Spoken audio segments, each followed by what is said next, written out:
Well, hello everyone, and welcome back to Adrian's Digital Basement 2. This is a super mini mail call, and this package comes from Vince in Bend, Oregon. Before we get to that though, I want to open up some candy because my blood sugar is a little bit low.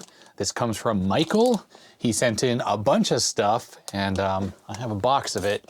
I just haven't been showing it because, of course, as I said before, the videos with candy don't do so well. So this says Lack Gummy Heroes. Pretty sure this is from Germany, I think. So let's just see how this tastes.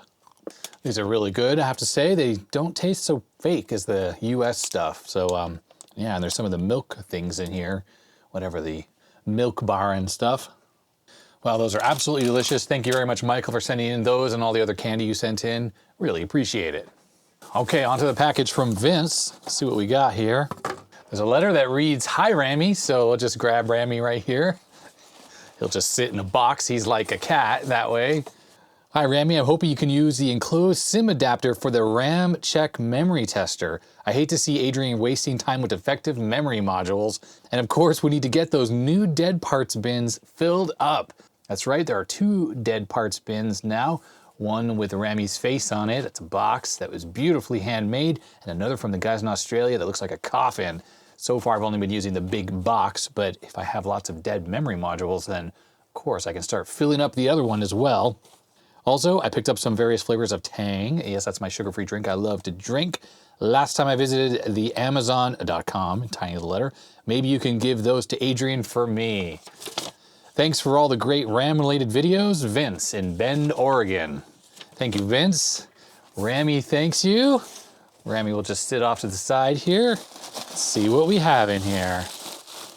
All right, here it is, the RAMCheck SIM adapter. All right, all right, let's see, we got some Tang here. All right, so for those of you who don't know, if you don't watch my channel regularly, Tang is basically a drink mix you add to water, and in the US and Canada, it's basically horrible. It tastes like fake orange. I think that's the only flavor they ever had. Then one day in Mexico, I noticed that they had Tang that was all sorts of other amazing flavors, and I tried it because it was sugar-free. It tasted wonderful. So various Latin American countries have Tang of different varieties. These are not from Mexico, I can tell. Can't quite tell where these are from, but they're all made by Mendelez, which is what, craft food basically. So this one looks like some kind of a tropical fruit, like a guava or something. And then here is the next flavor here. There are several packets of this. Really, I'm unfamiliar with these. The ones I buy in Mexico when I go visit are pretty standard stuff like peach, strawberry, apple, stuff like that, lime. All right, here is limon, which is what is lime in Spanish. There really is, as far as I'm aware, no word for lemon, the yellow fruit that we have in Western countries. What we call lime is in Spanish limon. So if you ask for lemon or limon, you're gonna get lime, which is fine with me because lime is amazing. I love the taste of lime. All right, here's the regular strawberry type, fresa. I think these are the ones from Mexico. Yes, Tang, Mexico, it says here. And you can tell because one packet goes with 2 liters of water, and same with these. But these ones, it's for 1 liter. So these are from a different country. All right, so let's see, we have orange, it looks like, I guess. Is that orange in Spanish? Can't remember. And we have mango, which I know is very good. I really like the strawberry one. Mango is very good as well. The flavor that I think I love the most is pear, which you can't get in Mexico. They don't have Tang in Mexico in pear flavor, but I had some from a different Latin American country once, and it was delicious. So awesome. Thank you very much, Vince, for all this. That is so awesome of you. Here is the RAMCheck. This is the most amazing RAM tester that was sent in from a viewer in Arizona. I'm sorry I forgot your name. But yeah, I know he was in Arizona. He sent this thing in, found it at an auction of old computer hardware and stuff. And basically, it's just the coolest thing. It lets you test RAM without using a computer. It's all self-contained in this thing. It's most amazing. And it has this special 0 insertion force slot here. This one is for, I forgot, SD RAM or something like that, one of the newer types. And you can plug in modules into here. They're not in the box here. I have the modules. There are several different modules for different types of memory, but what I didn't have is this module, which allows you to test 72 pin and 30 pin memory. Wow, I mean, this was like the one thing I really absolutely needed. And it looks like this plugs in to here. Oh, wait, no, I had it the right way the first time around. Goes in like this. So you push this down onto here. There we go. And now this thing is expanded to be able to test the two types of memory I have the most of. So let me grab the power supply out of here. Let's power this thing up and get testing. All right, we're ready to go and do some All right, so let's do some testing. So this thing is plugged in the top here. I have looked in the past to try to buy one of these, and I just never was able to find one. They would pop up on eBay from time to time and then sell for ridiculously expensive prices. So yeah, I never ended up getting one. So Vince obviously figured out where to find this one. And as I talked about, what makes this so special are these special zero insertion force sockets here, which allow easy insertion and removal of memory. So here's a random 72 pin. So I think what I do is I just push this down. There we go, I just push it down just like that. And to pull it out, you just flip these little levers and pull it out just like that. It's so easy. And if you were trying to do that on regular SIM sockets, you end up really hurting your fingers with those. So we'll put that 72 pin module in there. I have no idea what it is. It's not labeled in any way. So let's turn this on. RAMCheck. All right, let's start the basic test. And it detects the RAM right away. Basic test okay. It says it's a 4 meg module. And now it's gonna run through a little bit more of a comprehensive test. What's cool is as it's doing the testing here, I can see it running through different voltages. It can run at slightly higher and lower voltages. It seems to be doing some kind of heat soak there. There we go. So this is not EDO memory and it's 4 megabytes in size, 120 nanoseconds. So on the back here, I'm just gonna write a check mark and I'll put a 4 so that I know that that's a 4 megabyte module.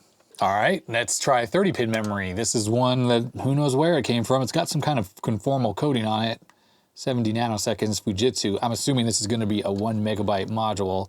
So we do the same thing, just push it in, let go, and those little spring things hold onto it perfectly. F1 to start a basic test. It said there a second ago it was fast page memory, which of course is normal because that's what all 30 pin memory is. Now it's gonna run the extensive test. It's trying different voltages there.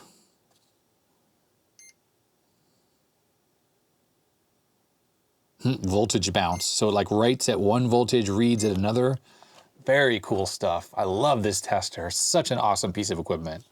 It does say here, right here, if I tilt this up, it's a 1 megabyte module by 9, which means it has parity. So it's got 8 bits plus an extra RAM chip for parity, which is kind of obvious because there are 9 chips installed on it.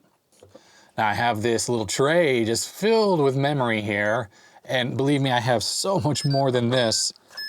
There we go, extensive test, okay. Awesome. So I'll just pop this out. So you just push the levers and pull it out and it's that easy. So on the back, I'll put a check mark to say that I've tested it and I'll just draw a 1 because it's 1 megabyte. All right, let's try this one here.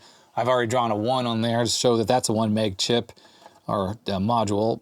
Let's just pop that in, hit F1 and we should confirm that. Yep, 1 megabyte times 9. So it's got parity even though it's got 3 chips. This chip and that chip both have 4 bits each because one 30 pin module is 8 bits wide, well, plus parity possibly, which is this extra chip here, which only has 1 bit. So I went into the settings on this and I disabled the extensive test. So if I hit F1 now, it does a very quick test and this is a 1 megabyte module and it works. So I had previously just written a 1 on there, but now I know this is a good module, so I'll put a tick mark. Here's another random untested module, 30 pin as well. I have to get the hang of inserting them. There we go, F1. 1 megabyte, parity, works.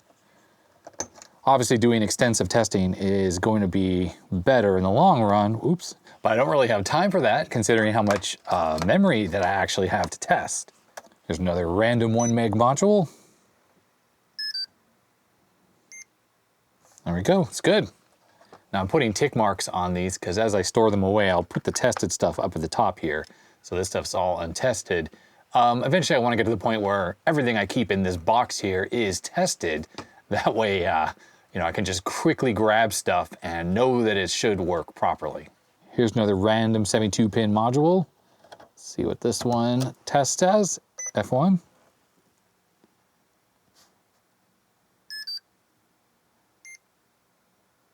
So 1 megabyte times 32 bits, so 4 megabyte module, and it tests good. I'm just gonna quickly test some random stuff here just to look for anything that's bad.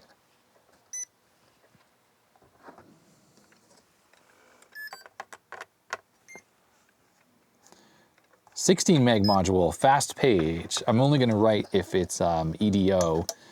If it's EDO. If it's not, I'm just gonna leave it as is. 16 with a tick mark.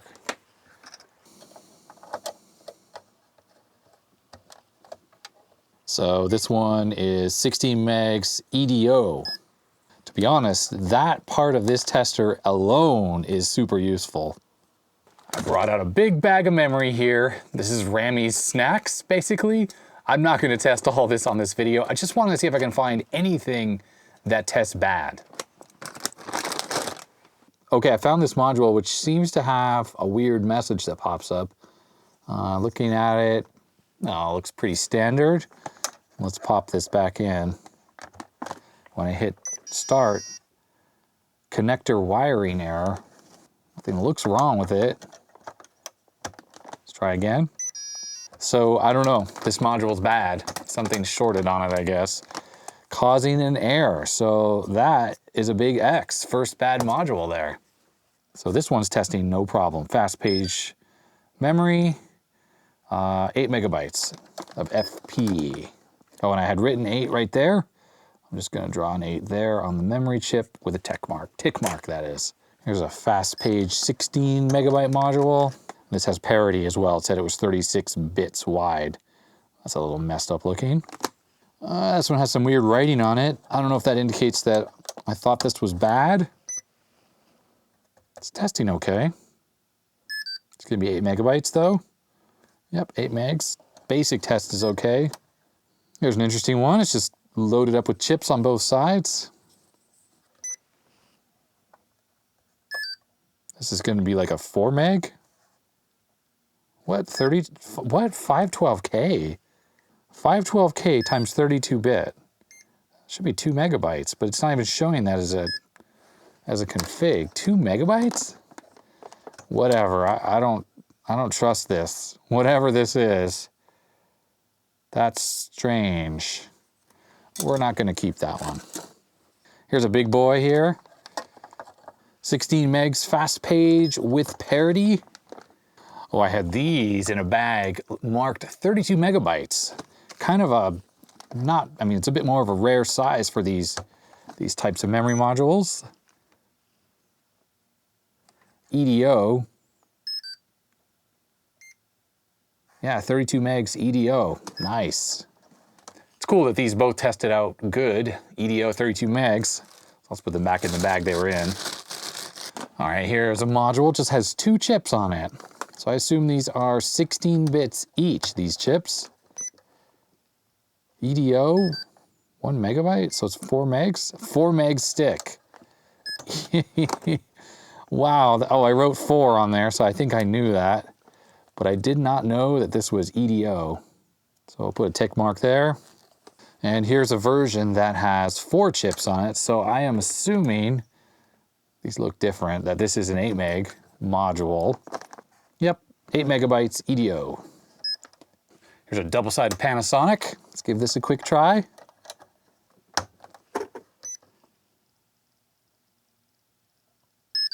Eight megabytes, I think this is gonna be. 8 megs.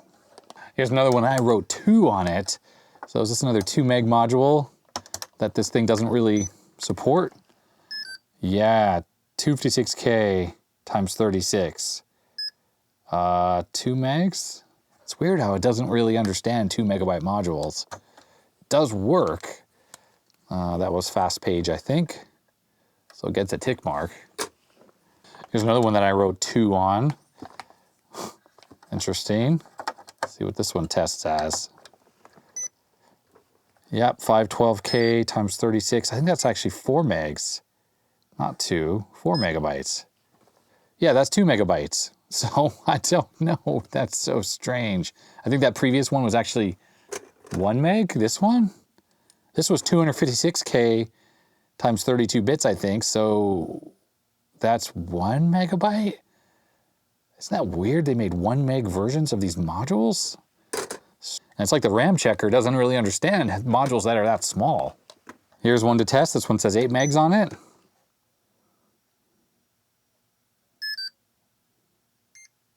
No, this is actually a 16 meg, and it's EDO. Alrighty, I went and I tested all of the 30-pin memory that I had in here. All of this memory passes perfectly, but I actually found some bad modules in there. So these two, these don't test correctly. If I put that in, and I hit test, it says data bits error. Looks like that bit right there is failing. You can actually scroll through some of the results here. Address, row, column. Oh, I guess it wrote this and it got back that. So it had 1 bit that was failing there. 155 came back as 154 right there on that bit. Function array. Yeah, I don't know what the rest of this stuff means, but it's consistently testing bad. There it goes. And the other module here is exactly the same. Well, it fails in a different way. There it is, data bits. Actually, it's the same bit that's bad. Let's scroll through here. So it wrote 155 and got back AA. So yeah, this is bad in a slightly different way. And guess what kind of memory this is? MT memory, that's right. This memory is 80 nanoseconds, and what's interesting about this tester is it actually starts at like 45 nanoseconds, and it will increase the access time until it gets good results as it's testing the memory. And I think it stops at 120. If it's any worse than 120, it will fail. But luckily, all the memory of this type is always going to be 120 or better. And this module is also bad. If I put this one in and try to test this, size measurement error, and it won't even test this one. But that means these are all bad and they go into the dead parts bin. Along with these two 72-pin ones, which sort of have weird wiring issues. Notice they're both exactly the same and they both don't work in exactly the same way. So I don't trust these two. So all this memory is for dead parts. I did also test out all this 72-pin memory, and this all works as well. And I really love that I can tell the capacity of the RAM, because in this bag here I had a couple modules marked as 8 megabytes, and they were actually 32 megs, and a couple were 16 megabytes. So I marked those appropriately and I put them in here. This is all EDO memory on this side, and this is fast page memory on this side. Certain systems require fast page, I think like the Amiga 4000, and most PCs I think always work with EDO. So Vince, I have to say, this tester module is incredible. I just love it. Of course, the RAMCheck is amazing as well. This thing is glorious. Ultimately, I suppose what would be really cool and useful is if there was some way to test regular DRAM chips on here, maybe like a little circuit board that I could plug into the 30-pin socket here that would have ZIF sockets, like 8 ZIF sockets, and I could populate that with memory chips. I don't know, that might be possible, but I'm not sure it's really worth it. But this thing is so fast and awesome about how it tests. It is so useful. One more thing before I end this video too, I did actually make up and I drank this Tang here, guarana, but I looked up this fruit and I think it is something that is common to Brazil. It was pretty cool tasting. It had this sort of brownish color, kind of like unfiltered apple juice after you make this Tang, and it's sweet and hard to describe, but pretty enjoyable. So I made a liter of it and I quickly drank that, so it's all gone. But luckily Vince sent in a bunch of packets so I can make some more of them. So for now, I'm going to take the dead parts bin here, which has slowly been accumulating more and more stuff. And now these memory modules go in here. So this is definitely getting full. I'm gonna have to switch to the coffin soon. Or maybe I'll transfer this to the coffin And this will be the one that I start to fill up again from anew. So thank you very much, Vince, for sending in this awesome RAMCheck module here and all the tang. Really appreciate it. And Rammy says thank you because Rammy really doesn't like bad RAM. Only good RAM is good for Rammy. And I guess that's gonna be it. So if you like this video, thumbs up. If you didn't, you know what to do, all that thumbs down stuff. Comments down below. Thanks to my patrons, their names are scrolling up the side of the screen. If you wanna become a patron, you can do so at the link in the description below. And I guess that's gonna be it. Stay healthy, stay safe, and I'll see you next time. Bye-bye.